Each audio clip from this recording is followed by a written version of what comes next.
விஜய் பேச்சை பார்த்து ரஜினி சொன்ன வார்த்தை. ஜனநாயகன் படத்தின் இசை வெளியீட்டு விழா மலேசியா தலைநகர் கோலாலம்பூரில் நடைபெற்றது. இதனை ஒட்டி விஜய் தனது உறவினர்களுடன் அங்கு சென்றார். மேலும் பிரபலங்களும் கான்சர்ட்டில் பாடுவதற்காக பின்னணி பாடகர்களும் பாடகிகளும் அங்கே சென்றனர். இவர்கள் மட்டுமின்றி தமிழ்நாட்டில் இருந்தும் ஏராளமான ரசிகர்கள் அந்த நாட்டிற்கு சென்றிருக்கிறார்கள். இதனால் மலேசியா எங்கும் விஜய் ராஜ்யம் தான் நடைபெற்றது. விஜயின் கடைசி இசை வெளியீட்டு விழா எந்த சிக்கலாலும் தடைப்பட்டு விடக்கூடாது அல்லது இது என்ன நிகழ்ச்சி என்று யாரும் சொல்லி விடக்கூடாது என்பதற்காக அனைத்து வகையான முன்னேற்பாடுகளையும் செய்த நிகழ்ச்சி ஏற்பாடு குழுவுக்கு விஜய் ரசிகர்கள் தங்களது பாராட்டை தெரிவித்து வருகிறார்கள். இந்த விழாவில் விஜய் பேசிக் கொண்டிருந்த பொழுது மலேசியா மக்களும் ரசிகர்களும் தன் நன்றியினை தெரிவித்தார். அப்பொழுது பேசிய விஜய், இதை சொல்லலாமா வேண்டாமான்னு தெரியவில்லை, ஆனால் சொல்லித்தான் ஆகணும். ஜனநாயகன் என்னுடைய கடைசி படம், என்ன பண்றது, கொஞ்சம் கஷ்டமாதான் இருக்கு என்றார் விஜய். மேலும் தனக்காக கடந்த 30 வருடங்களாக பக்கபலமாக இருந்த ரசிகர்களுக்காக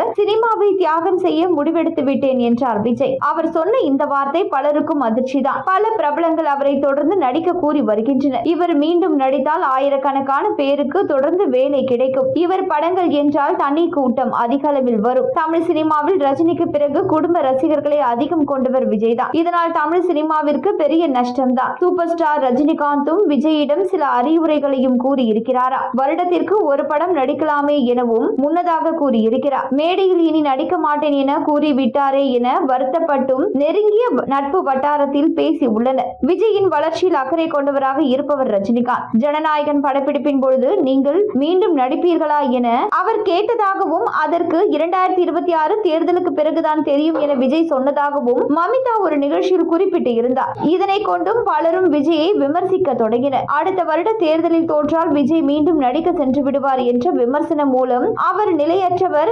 நம்பகத்தன்மையற்ற தலைவர், அவருக்கு வாக்களிப்பது எந்தவித பயனும் அற்றது என்பது போன்ற பிம்பத்தை உருவாக்க முயன்றனர். ஆனால் அடுத்த அரசியல் பயணம் மட்டும்தான் என்பதை தெளிவாக கூறிவிட்டார்.